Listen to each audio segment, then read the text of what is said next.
जय श्री कृष्णा। दाऊ दादा की जय, नंद बाबा यशोदा मैया रोहिणी मैया की जय, ब्रजधाम की जय, श्री राधे रानी की जय। छोटी मटकी मधुर चाल चली, गोरस बेचती ग्वाली रसाल। श्री सूरदास जी का ये पद है। प्रेममयी गोपी छोटी सी मटकी लिए मधुर मनोहर चाल चलती हुई गोरस बेचने चल पड़ी। सवेरे ही हड़बड़ा कर शीघ्रता से उठकर चल पड़ने से उसके बाल बिखरे हैं और माला कुम्हला गई यानी मुरझा गई है। घर का तथा घर वालों के स्नेह का उसे तनिक भी स्मरण नहीं है। वे भवन का सब जंजाल छोड़कर श्याम सुंदर पर मोहित हो रही है। वे कहना कुछ चाहती है, कहा कुछ और जाता है, क्योंकि वे मनमोहन के ध्यान में मगन है।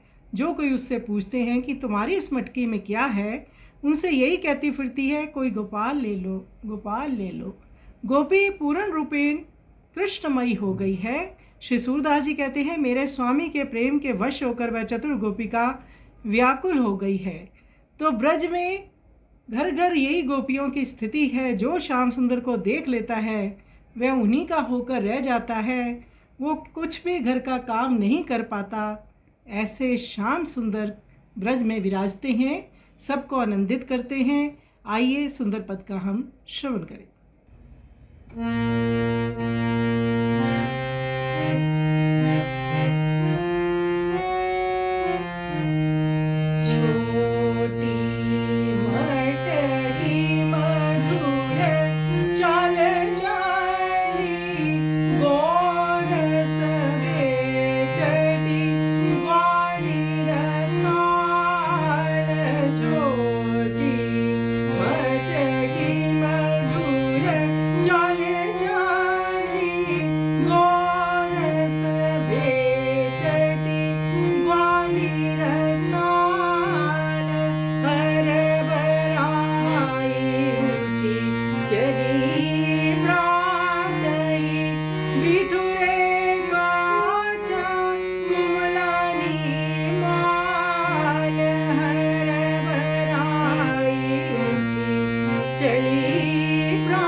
गेहनेह सूधी निकनावती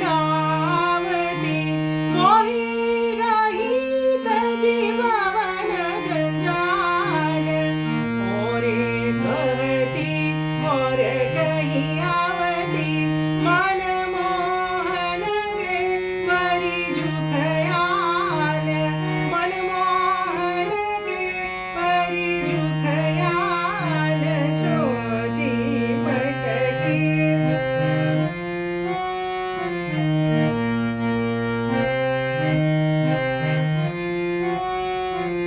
जोई जोई पूछत है क्या में जोई जोई पूछत है गाया में कहती फिरत गौले गोपाल कहती फिरत गौले गोपाल सूरदास प्रभु के रसवास सूरदास प्रभु के रसवास हवे चत्र ग्वालिनी भई बिहाल वे चत्र ग्वालिनी भई बिहाल छोटी मटकी छोटी मटकी मधुर चल चाली गोरस बेचती गौली रसाल हर बराई उठी चली